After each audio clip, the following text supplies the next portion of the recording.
Bonjour à tous, je suis Raphaël et je vous emmène voyager avec moi dans le monde de l'ésotérisme, de la spiritualité et de l'invisible. Chaque semaine, nous retrouvons nos invités qui retracent leur parcours qui les ont amenés à se connecter à l'autre monde et nous parlent de leurs facultés, de leurs expériences et découvertes dans les domaines qui les passionnent. Nous explorerons avec eux des thématiques comme la communication quantique, l'astrologie, la peinture vibratoire de l'âme ou encore la médiumnité chez les enfants. Et tout ça de manière très terre-à-terre bien sûr. Pragmatique ou non, soyez les bienvenus dans cette 3e saison du podcast Les Mondes Subtils. Et n'oubliez pas, si ce que je fais vous plaît, que vous en voulez plus et que vous souhaitez me soutenir, vous pouvez faire des dons.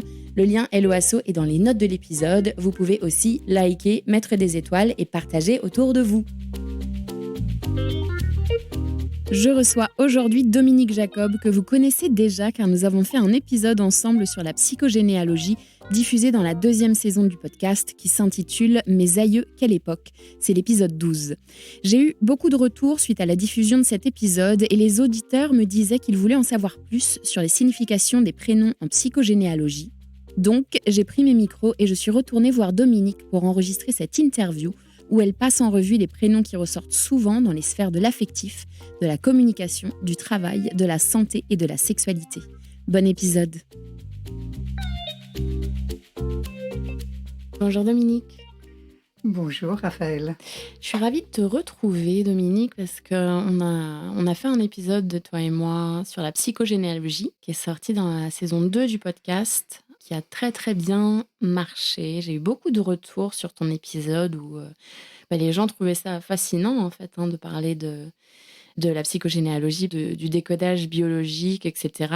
Et c'est vrai que j'ai eu beaucoup de retours par rapport aux prénoms. Les gens étaient très curieux parce que c'est vrai que dans ton épisode, tu cites quelques prénoms avec les significations et la symbolique des prénoms. Et donc, pour les auditeurs, si vous n'avez pas écouté l'épisode de Dominique, c'est l'épisode qui s'appelle « Mes aïeux, quelle époque ?» dans la saison 2. Aujourd'hui, Dominique, j'aimerais bien qu'on se concentre sur les prénoms en fonction de ce que tu appelles les piliers, en fait, donc les grandes problématiques de vie. Alors déjà, pour tous nos auditeurs qui n'ont pas écouté l'épisode plus général sur la psychogénéalogie, est-ce que tu peux rapidement expliquer le concept ? Oui, tout à fait. Alors d'abord, je suis heureuse que le premier épisode ait interpellé beaucoup de monde. C'était un peu le but. En fait, chaque être humain est en quelque sorte missionné et conditionné par sa naissance pour gérer les problématiques non réglées de sa famille. Et donc, mon travail, lorsque je reçois des personnes, c'est d'aller investiguer dans les 5 registres, dans les 5 piliers de l'être.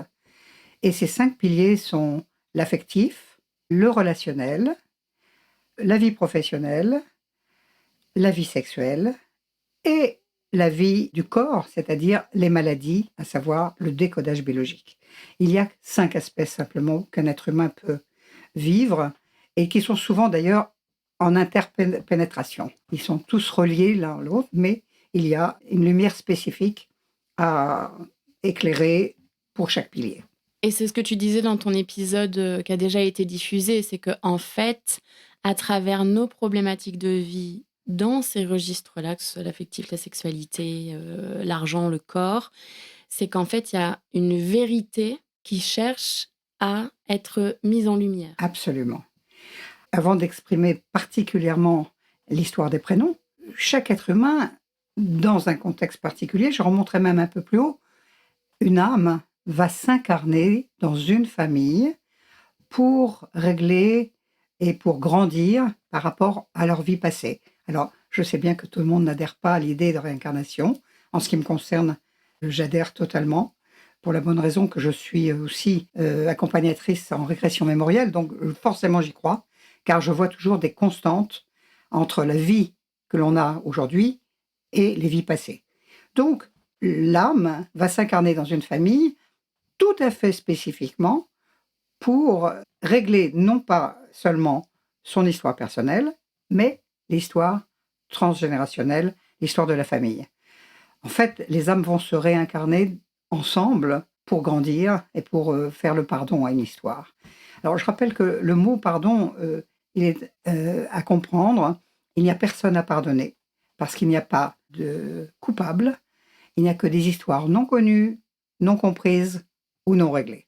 Et donc, lorsque on vient me voir, eh bien, ça peut être pour un des aspects, parfois 2, parfois 3, parfois 4, parfois 5. Et on va avoir une lecture possible, et je vais avoir cette lecture possible à travers 3 concepts: les prénoms, les dates de naissance et la place dans la fratrie. Aujourd'hui, nous allons parler tout spécifiquement des prénoms, parce que c'est une grille de lecture tellement juste et tellement vérifiée que, effectivement, ça demande de s'y attarder un peu. Ce qu'il faut savoir, c'est que lorsque un enfant va naître, la famille va donner un prénom, parce que tout le monde a le même nom, n'est-ce pas, dans une famille, mais on devient absolument unique par le prénom. On a bien conscience que lorsque on a une fratrie, par exemple, de 5 ou 6 enfants, chaque prénom est différent, et donc, parce qu'il est différent, chaque être humain de cette fratrie va être missionné, je reprends ce mot, pour vivre certaines choses et pas d'autres. Souvent, on me dit, mais je ne comprends pas pourquoi ma sœur ne vit pas la même chose que moi.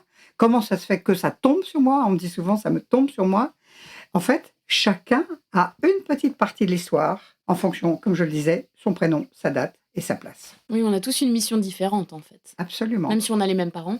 Absolument. Je pourrais donner un exemple flagrant chez moi.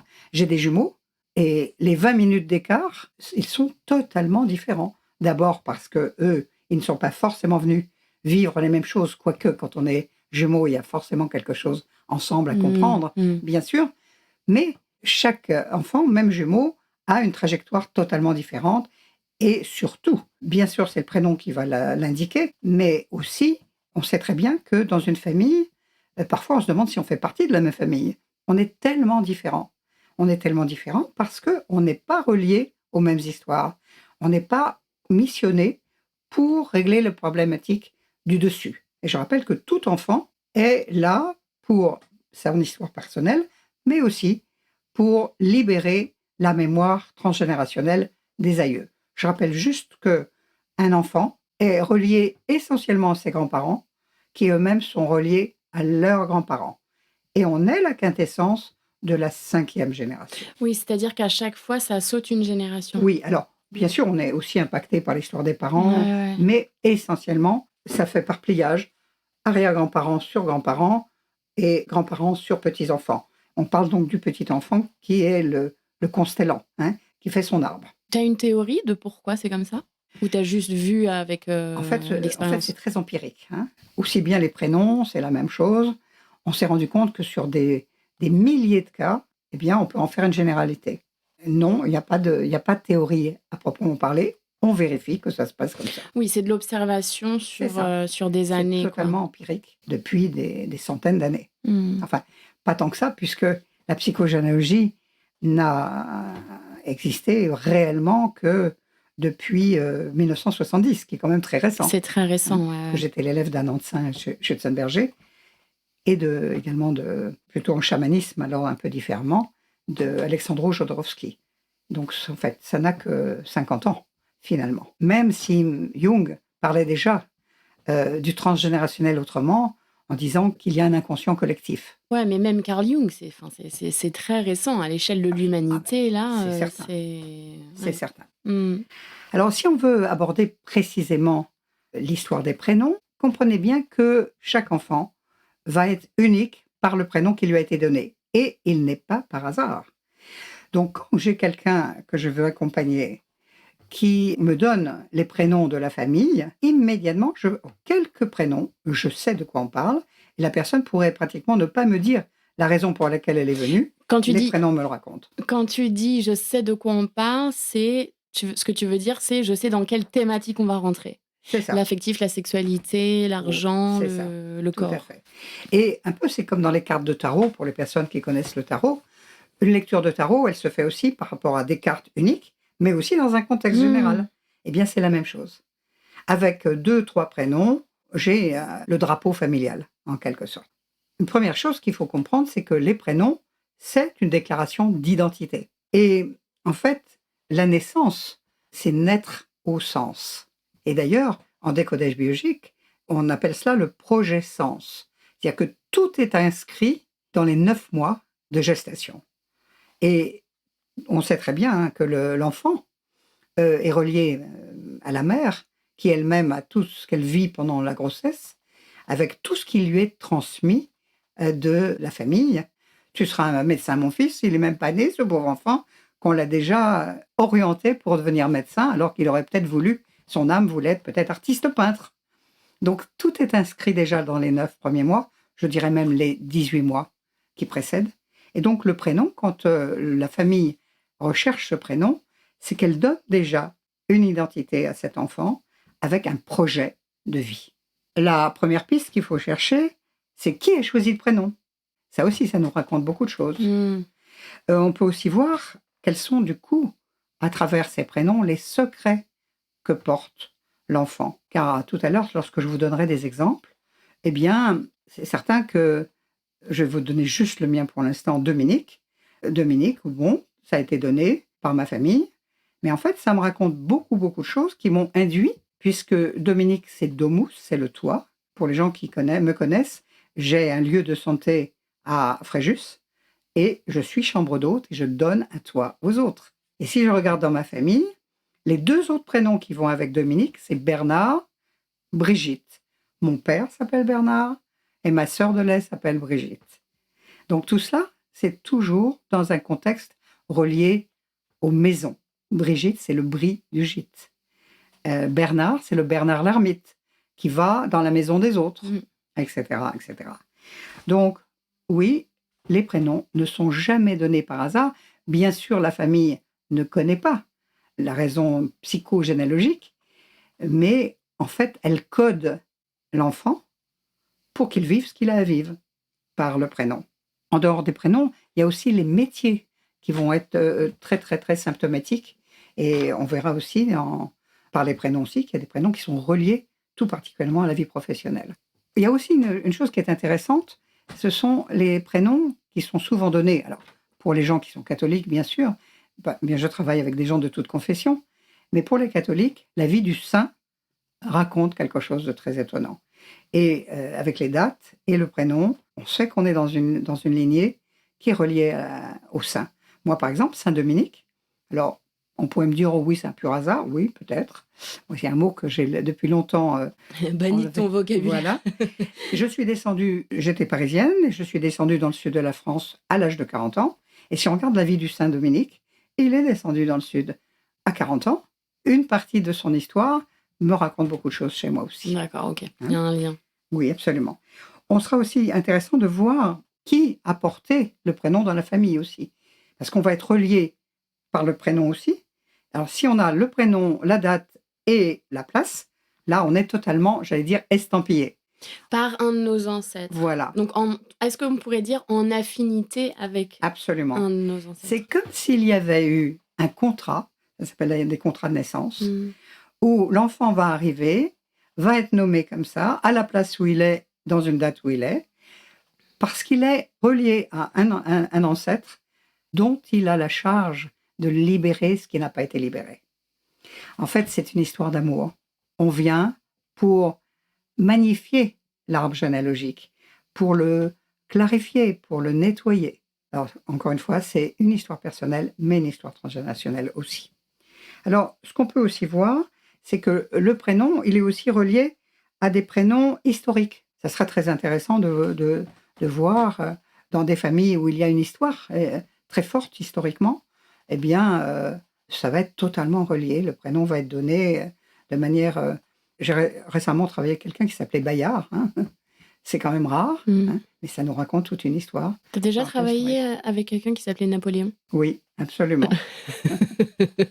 Alors, on peut relier aussi Napoléon de Léon, hein, parce que je rappelle que les prénoms, c'est ce qu'on appelle la langue des oiseaux, et elle est totalement symbolique. Et le prénom est donné symboliquement, et c'est aussi pour cela qu'on peut guérir la personne, parce que à travers cette symbolique du prénom, ça raconte ce qu'elle porte. Ce qui va être important, comme je le disais, c'est une carte d'entrée. C'est une carte d'entrée au monde, en fait. Un permis de vivre, un permis d'accepter son incarnation.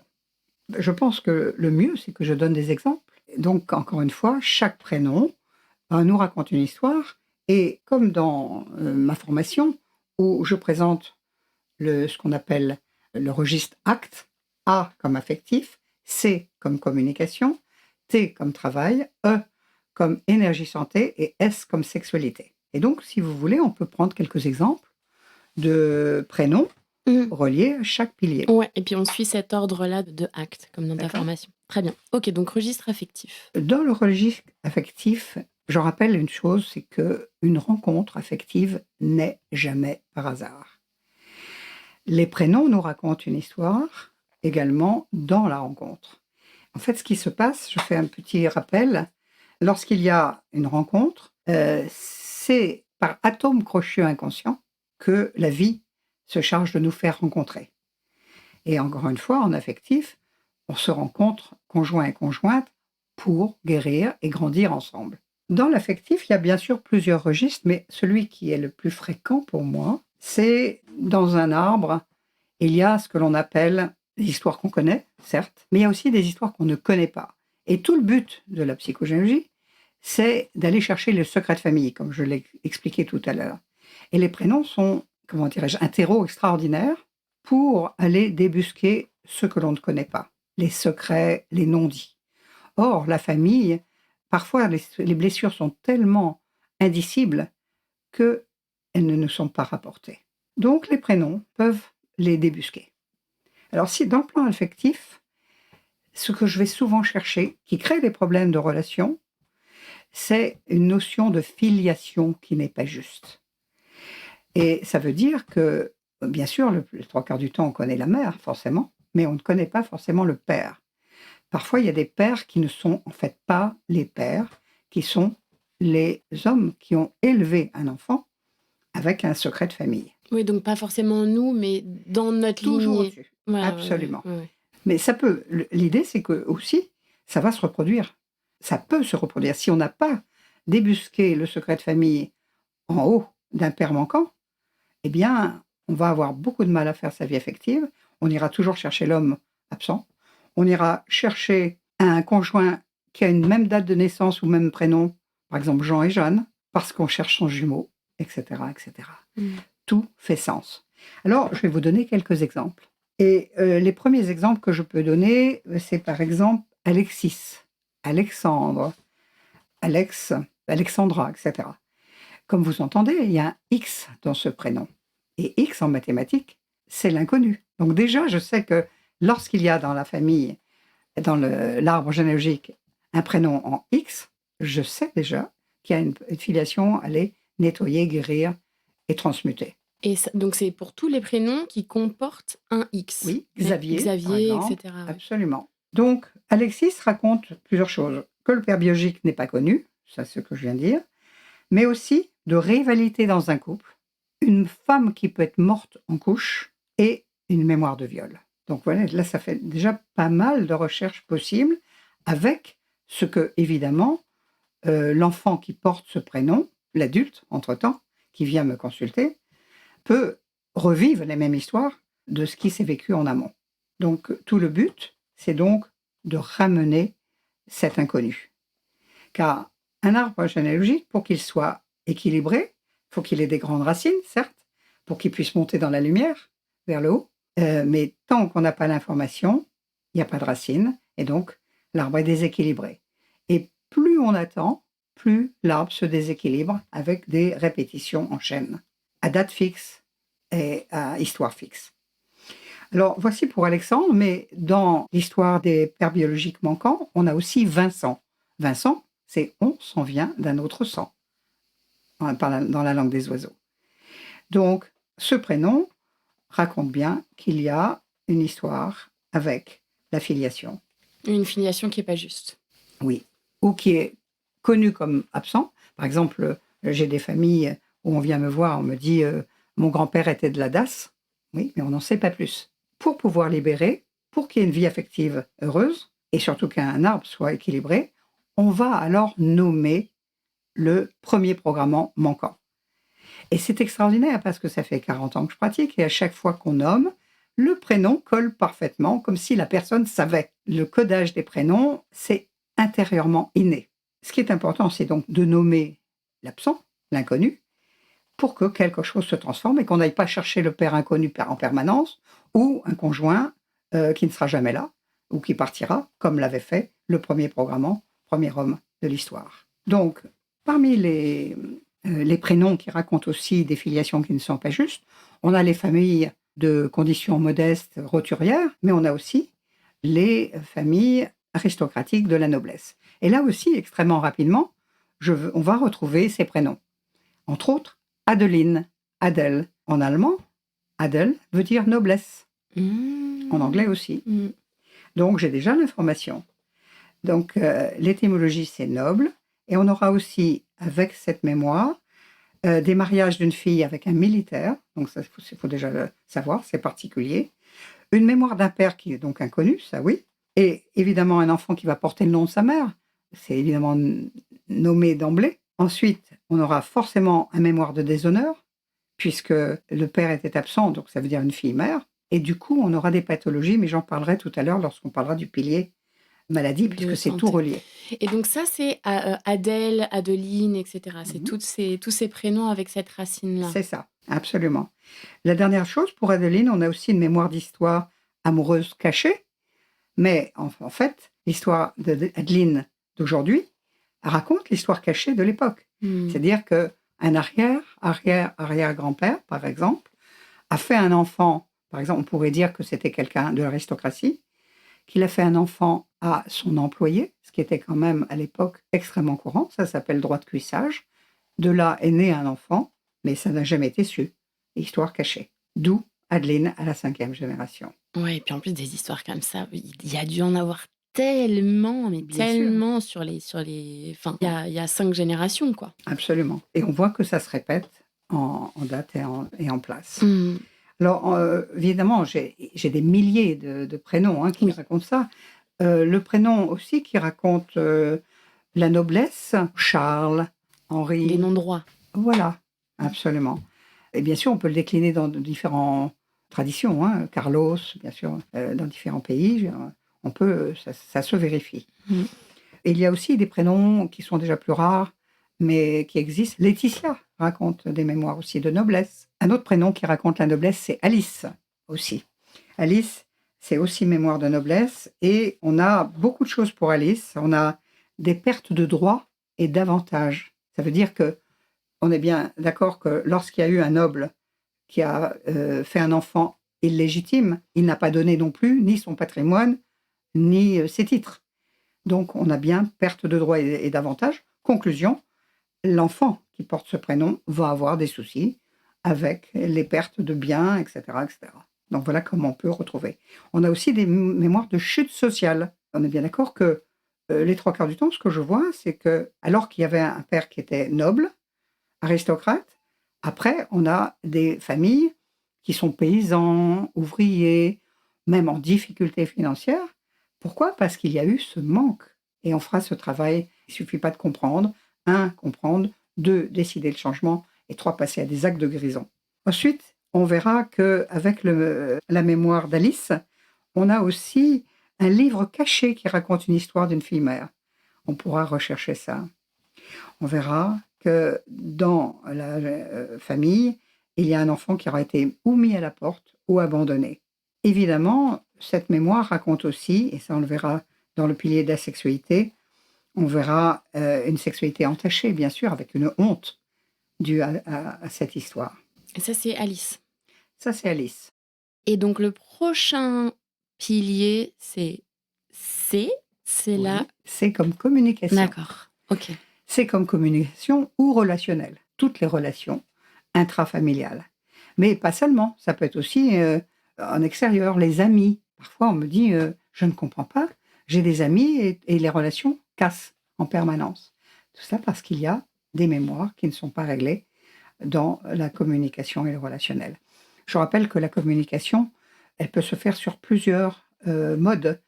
Et il y a l'écrit, il y a les coups, il y a les silences, il y a les mensonges, les secrets, les non-dits, tout cela, et aussi les manipulations. Tout Oui, ça donc fait partie. tout ce qui est trop dit, non dit ou mal Ou dit. pas assez, Ou oui. pas assez, Il y a OK. des familles où on parle beaucoup trop et dans d'autres, on se tait beaucoup trop. Mmh, mmh. L'idée, c'est de savoir aussi, même les secrets, on va venir avec moi, il va être important de savoir les doser, les dire au bon moment et parfois édulcorer. Parce que c'est bien de le dire aussi aux enfants, mais pas d'abord trop, trop tôt, mais pas trop tard non plus. Sinon, ils vont répéter. Donc, la communication, c'est extrêmement important. Alors, je donnerai un exemple, par exemple, pour Christine. Christine, il y a plusieurs aspects, bien sûr, dans certains registres, mais au niveau de la communication, on va voir que le relationnel est difficile car il va y avoir des séparations multiples. Avec Christine, on aura souvent, la relation va être coupée, hein, va être sacrifiée. Et c'est le Christ. Hein. Il y a un sacrifice quelque part qui se joue avec ce prénom. Et puis, du coup, on a avec ce prénom, par rapport au relationnel, mais qu'on pourrait aussi mettre dans l'affectif, puisque j'ai dit tout à l'heure, c'est très interchangeable, eh bien, c'est les mémoires d'infidélité conjugale. Les trahisons, c'est les mémoires d'adultère. Et on verra qu'avec ce prénom, il y a aussi des maladies, on le verra tout à l'heure, qui sont en lien direct avec ça. Lorsqu'il y a trahison, adultère ou infidélité, souvent on est dans une notion de dégoût, de rejet. Et là, il y a des maladies qui vont avec ça, de rancœur. Voilà. OK. Avec donc Christine, il y a des mémoires de communication très difficiles et avec des regrets amoureux aussi. En plus, avec Christine, on a une mémoire d'incompréhension. On s'aime, mais on ne peut pas se comprendre. Voilà ce que raconte Christine. Une autre possibilité dont je voudrais parler, c'est Isabelle. Le prénom d'Isabelle raconte qu'il y a des promesses non tenues. C'est-à-dire que on avait dans la relation promis un mariage, par exemple, et au dernier moment, on va reprendre sa parole. Et donc, on est dans le registre de la communication. C'est plus un sacrilège que quelque chose de sacré. Avec ce prénom d'Isabelle, on aura aussi dans la relation, j'ai dit tout à l'heure qu'il pouvait y avoir des relations violentes, ou les coups, ou les cris. Eh bien, avec Isabelle, on a une mémoire de femme et d'enfants battus. Alors, voilà 2 prénoms. Je pourrais encore une fois en donner beaucoup, beaucoup, beaucoup plus Je pense parce qu'on que pourrait faire un épisode de 10 heures sur les ah, prénoms tellement je il y a de pense choses plus à dire. encore. Ouais. Alors maintenant, on va parler du 3e pilier, T, T comme travail, donc dans la relation professionnelle. Encore une fois, comme je l'ai dit, tout est en interpénétration. Et donc, les prénoms qui racontent ça, on a vu tout à l'heure qu'il y a des mémoires de difficultés financières qui sont reliées bien évidemment à l'histoire du dessus lorsqu'il y a par exemple des héritages qui ne sont pas descendus.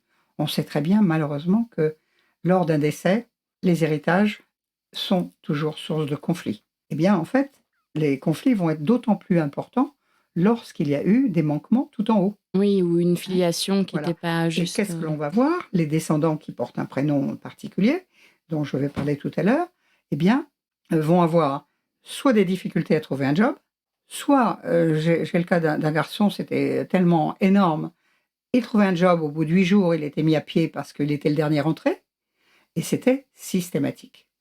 On va voir que tout ce qui crée des difficultés financières chez le descendant, c'est les croyances déjà, hein, je n'y arriverai jamais, je suis nul, etc. Mais aussi les déshéritages, les faillites, les spoliations, les malversations, les dettes de jeu. Et donc, les prénoms qui racontent ça, j'ai déjà donné tout à l'heure, Vincent, hein, parce qu'il y a un homme manquant, Alexandre, mais il y a aussi Eugène. On s'en vient d'un autre gène. Et là aussi, on aura des difficultés financières. Mais encore une fois, beaucoup d'autres. Odette. Oh, mes dettes. J'ai travaillé Ah. récemment avec quelqu'un qui me dit: «Je ne comprends pas, je suis toujours en train de payer pour tout le monde, j'ai des dettes». Et je lui dis: «Et tu aurais quelqu'un dans la famille qui s'appelle Odette?» Il me dit: «Bah oui, ma tante». Voilà. Odette. Oh, mes dettes. Après, tous les prénoms qui ont or dedans. Coralie, Georges, il y a le mot or dedans. Florian, Hortense, Morgane, Norbert, Louis, bien sûr, parce que là, Louis, on est aussi dans la filiation noble. Hein. Louis d'or, hein, quand même aussi. Mmh. Et puis Hortense, qui est aussi un prénom noble.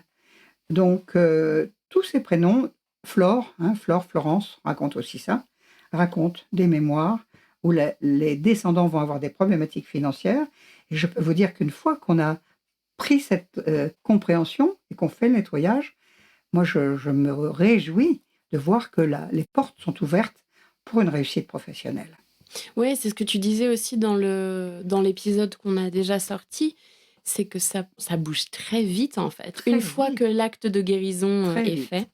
Mais effectivement, je voudrais faire un petit bémol. Comprendre, c'est une chose. Mais j'ai dit tout à l'heure, un, comprendre, deux, décider le changement, mais en toute conscience. Parce tout le monde veut guérir, bien sûr. Tout le monde veut avoir une vie parfaite.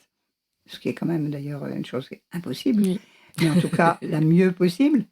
Et trois, passer à des actes de guérison. Et tant qu'on n'a pas fait ces actes de guérison en psychogénéalogie, eh bien, ça ne suffit pas de savoir. Ça ne suffit pas de comprendre. Et ça ne suffit pas de faire de pardon. Il faut faire des actes de guérison. Alors, un autre prénom, par exemple Caroline, où il y a le mot or également dedans, ça va nous donner mémoire d'injustice et d'inégalité de partage de biens. Oui, mais Caroline, c'est ro. Enfin, c'est or à l'envers. Oui, alors c'est intéressant parce qu'en fait, le cerveau, il prend tous les aspects.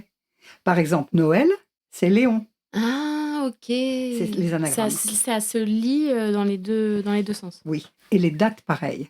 Si, Mmh. par exemple, Un moi qui miroir. suis née en 46, j'irai voir ce qui s'est joué en 64 ou en 1846. Voilà, tout fait sens. Alors, un autre prénom qui est intéressant, c'est Bérangère.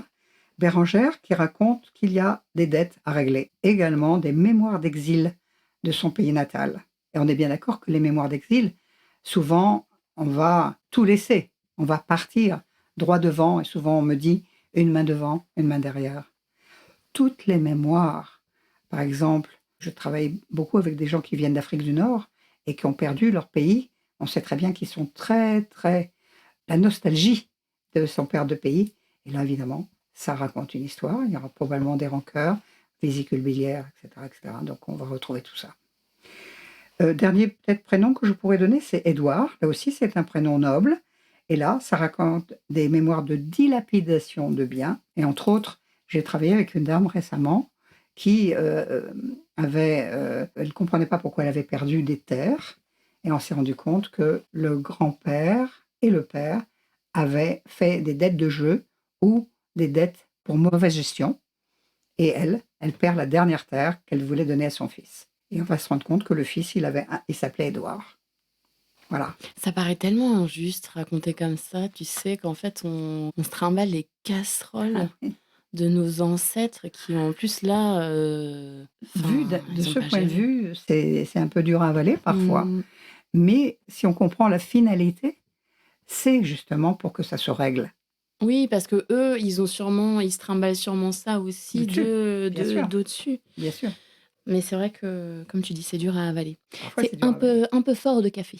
C'est un peu fort de café, comme les relations affectives, hein. Mmh. Elles ont du sens si on regarde beaucoup plus de manière générale. Alors, peut-être maintenant pouvons-nous passer au quatrième pilier, E comme énergie santé. Et là encore, les prénoms me donnent beaucoup de pistes pour aller comprendre pourquoi tel enfant a décidé et a choisi de créer une pathologie, parce que je rappelle que une maladie ne tombe pas par hasard, hein. Souvent on dit j'ai attrapé ceci ou cela. Non, non, on porte toutes les graines et suivant les conflits psychologiques, on va avoir une maladie qui s'installe. Dans un représenté d'ailleurs très particulier, dans une date signifiante qu'on appelle les dates anniversaires.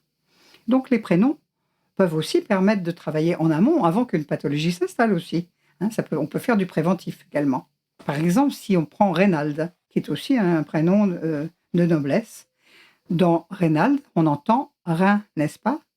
Donc on peut le mettre dans le pilier du travail, c'est-à-dire on n'a plus rien, et rien, c'est une maladie des reins, et donc toutes les pathologies rénales racontent qu'il y a Ah! eu des faillites, qu'il y a eu des problèmes avec l'argent, des problèmes de filiation, c'est toujours dans le même registre. De la même manière que Reynald, Nora raconte des pathologies rénales également. Alors ça peut être tous les registres, hein. Ça peut être le cancer du rein, mais ça peut être aussi simplement une insuffisance dans tous les registres, n'est-ce pas? Plus la maladie est grave, plus le conflit est loin dans le temps. D'accord, OK, je savais pas que ça marchait comme ça.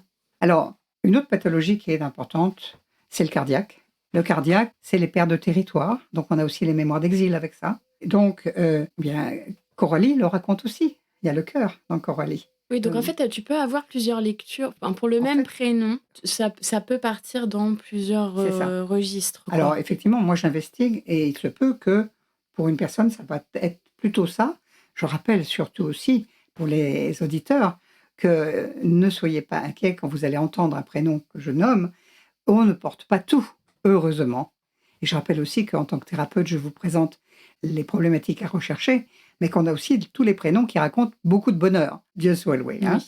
Mais là, on est dans l'investigation des difficultés qui sont créées par les prénoms. Ce que l'on verra aussi, on peut les mettre aussi dans les maladies. Nora, par exemple, mais aussi Nathalie, raconte les mémoires de naissance. Problème à la naissance. Nathalie, vous l'entendez bien, natalité. Ah, j'avais jamais pensé à Nathalie comme ça. Donc, probablement qu'il y a des accouchements difficiles. Forceps, cordon autour du cou, etc., etc. Mais cordon autour du cou, qu'est-ce que ça va me faire? Il y a forcément des prénoms de noblesse dans l'arbre. Pourquoi? Car ils ont été pendus à 5 générations. On est à la Révolution ou les décapitations. Donc, on est toujours dans le... Il y a toujours un lien entre un bébé qui a le cordon autour du cou, dans le ventre ou à la naissance. Ouais, c'est qu'il y a un truc. Okay. Oui, absolument. C'est jamais anodin, quoi. Rien n'est anodin. Donc, on a les accouchements difficiles, mais dans les maladies, on a aussi les maladies qui sont reliées à la sexualité mal vécue. Elle est très importante parce qu'on le voit très, très fréquemment. Tous les prénoms qui sont reliés au nom de fleurs. Par exemple, Marguerite, Rose, Violette, Viola, Véronique. On n'y pense pas, mais c'est une fleur également, Véronique. Eh bien, tout cela raconte des problématiques de santé reliées à la zone génitale. Et donc, on va avoir des maladies reliées donc, à la sexualité entachée. On le verra aussi tout à l'heure dans le dernier pilier de la sexualité, mais les maladies qui vont être en lien avec cette pathologie, les prénoms de fleurs le racontent énormément. Ouais, tu vois le lien. En effet, tu l'as mentionné dans l'épisode qu'on a déjà fait toutes les deux, mais ça, c'est le truc qui m'est vraiment resté, en fait, quand tu as dit ça, parce qu'évidemment, quoi, la fleur, c'est défloré. Défloré. Défloré. Peut-être la dernière chose que je voudrais parler, c'est il y a une maladie qui est la problématique avec le temps. Là, on va le voir. Ça aussi, c'est en lien avec tous les piliers, avec la thyroïde. Pourquoi? Parce que la thyroïde gère le temps. Et donc, souvent, on va voir des prénoms où, si on est mort trop tôt, par exemple, une femme qui meurt dans les années 1800, il n'y a pas d'antibiotiques encore, donc elle est née trop tôt. Ou le médecin arrive trop tard, et là, on a des problèmes de thyroïde. Et donc, les prénoms qui peuvent raconter ça, c'est Thierry, effectivement. Hein, tout est symbolique. Alors, voilà, je pourrais bien sûr vous donner encore beaucoup d'autres exemples de pathologies qui sont reliées au prénom, mais je vous invite maintenant à passer au dernier pilier, qui est le pilier donc, de la sexualité. Alors, encore une fois, tout le travail que nous faisons, c'est aussi pour aller vers un amour le plus merveilleux possible, une santé la meilleure possible, un relationnel harmonieux. Et pour la sexualité, c'est aussi d'aller vers une sexualité sacrée. Or, malheureusement, dans les familles, on a aussi ce qu'on appelle les sexualités entachées. Et là, de nouveau, je retrouve les prénoms. Forcément, de tous les prénoms de fleurs, bien évidemment, puisque c'est la sexualité entachée, mais aussi, on a des prénoms comme Audrey, qui raconte aussi des mémoires de sexualité entachée, parce que il y a le prénom d'une incertitude familiale, de filiation incertaine, avec un père qui, sans doute, a été fort peu courtois avec une arrière-grand-mère. Ça, tu le vois revenir souvent, ce prénom, avec cette problématique-là. C'est un des grands aspects. Et c'est surtout vers quoi je tends. Parce que tant qu'on n'a pas un peu d'informations sur la 5e génération, or, la personne qui vient vers moi, elle est la 5e génération. Et donc, c'est elle qui est missionnée pour libérer. Donc, c'est à moi de raconter les options possibles de ce qui s'est passé en 5e. Parce qu'on sait très bien que, déjà, au niveau grand-parental, on n'a pas beaucoup d'informations. Alors, n'en parlons pas, la 5e, Peut-être qu'on a un prénom, peut-être qu'on a une date, mais sûrement pas la véritable histoire. Sûrement pas. Sauf sur les familles nobles, parce qu'eux, ils remontent très haut, ils ont un arbre généalogique très très important, mais avec tous les secrets de famille qui ne sont pas dits. Juste au passage, je voudrais juste dire en ce qui me concerne, que j'ai retrouvé, alors que Jacob n'est pas un nom noble, j'ai retrouvé que j'avais une filiation de noblesse. Et comme par hasard, depuis, lorsque je fais mes stages à Paris, je travaille dans 2 familles qui sont toutes les 2 nobles. De quelque chose et de quelque chose. Et ce lieu m'a été donné. Tu veux dire que tu travailles dans 2 familles, c'est, les familles Le lieu qui qui me loue les salles, c'est une noble. Parce que là encore, tout se rejoue une fois qu'on nettoie. Je suis rentrée dans mes quartiers de noblesse, en quelque sorte. Ça a rouvert les portes. Ça a ouvert une porte. Donc, la sexualité, c'est évidemment une histoire importante. Et tout le but, c'est d'aller vers une sexualité heureuse, harmonieuse et surtout sacrée. Je rappelle que la sexualité, ce n'est pas que un rapport du corps. C'est le corps, oui, certes, premier. 2, le cœur, hein, on s'aime. Et 3, agapé, c'est-à-dire l'amour divin. C'est une rencontre d'âme. Et l'idée, c'est de pouvoir avoir les 3, le corps, le cœur et l'âme. Souvent, la question qui m'est posée après une conférence, c'est oui, c'est bien de comprendre tout ça, mais qu'est-ce qu'on en fait? Comment pouvoir guérir, hein? Donc, comme je le disais tout à l'heure, il est important que vous soyez touché au cœur. Rien ne peut se faire par le mental, parce que lui, il veut rester dans son mode sécurisé, rester dans sa zone de confort. Mais si on touche au cœur, tous les possibles sont possibles, les guérisons peuvent être possibles. Donc, moi, en ce qui me concerne, je l'ai raconté dans le premier épisode, j'ai eu une pathologie invalidante. Et à partir du moment où j'ai compris que ma pathologie, d'ailleurs, qui était une maladie que l'on appelle ankylosante, hein, qui racontait une mémoire de viol, j'ai guéri à partir du moment où j'ai touché au cœur le drame qu'avait vécu ma véritable grand-mère, car ma grand-mère n'était pas celle qu'on croyait. Et donc, si vous voulez écouter l'histoire de Dominique, c'est dans le premier épisode. Dans le premier épisode, voilà. Ouais. Et donc, bien sûr, j'aurais pu juste avoir l'information que ma grand-mère n'était pas ma grand-mère. Bon, oui, et alors? Alors que là, j'ai fait une recherche, et que comme par hasard, j'ai retrouvé une petite lettre après 80 ans, après 20 ans de décès de ma mère, comprenant que c'était la nourrice qui avait été abusée, et que donc, moi, cette pathologie racontait cela. Et quand j'ai touché l'émotion de cela par rapport à cette grand-mère qui avait vécu un drame, ma pathologie a pu se régler. Oui, je vois ce que tu veux dire par être touché au cœur, quoi. C'est vraiment... Être émotionnellement touché. Et c'est pourquoi ça peut être extrêmement rapide. Pour moi, ce qui est important, ce n'est pas seulement une technique de lecture, de prénom, de date et date, mais c'est aussi une reliance au monde spirituel. Une autre manière d'accompagner les personnes, c'est je me relie à mes maîtres et à mes guides, qui sont certainement beaucoup plus encore au fait de toutes les intrications, sûrement, comment dirais-je, transgénérationnelles. Ils connaissent les karmas, n'est-ce pas? Alors j'en connais aussi, parce que je peux les vivre et les faire vivre, mais eux, ils ont l'histoire en panoramique, je dirais.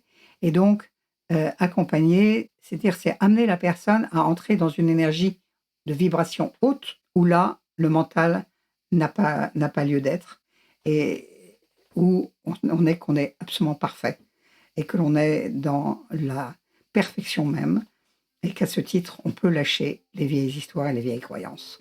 Merci beaucoup, Dominique. Merci infiniment, Raphaël. C'est la fin de cet épisode. Si vous souhaitez en savoir plus sur Dominique et sur les services qu'elle propose en psychogénéalogie et constellation familiale, je vous invite à vous rendre sur son site dominiquejacob.fr. Je vous mets les liens dans les notes de l'épisode, comme toujours. Je vous retrouve la semaine prochaine et je vous souhaite un très bon week-end.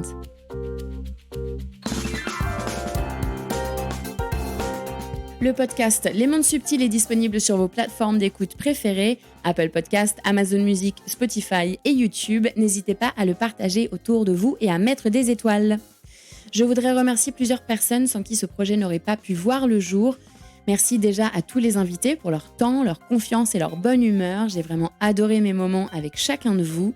Un grand merci à ma chou, ma sœur de cœur, Alix de Crécy, qui s'est occupée de la stratégie digitale et qui m'a poussée à aller au bout de ce projet. Un grand merci aussi au brillantissime directeur artistique Éric de Crécy pour toute la création visuelle que je trouve tout simplement sublime. Merci à Alice Krief des Belles Fréquences qui a réalisé le mixage et réparé mes petites erreurs.